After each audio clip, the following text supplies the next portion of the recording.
Hi guys, a quick video as to why you should stop foam rolling your ITB band. So a lot of time people spend a lot of time rolling down along the outside of their thigh, down that ITB band in the anticipation that the pain will actually go away, but it will never will.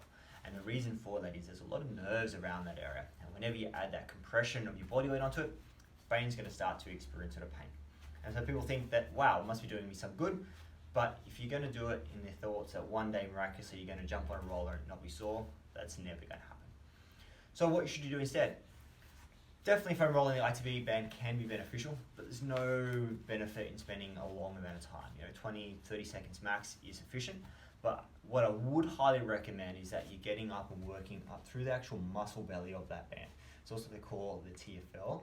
Is the band, but we want to get into the muscle which is up in here called the tensor fasciae lata that forms the ITB band, as well as getting in through the glutes. Okay, so quick video guys, stop spending so much time on that foam rolling ITB band, get in those other areas, and that will definitely make sure that you are addressing more of the underlying problem. Any issues, any questions, make sure you get checked out by a professional if any ongoing problems. Okay, bye.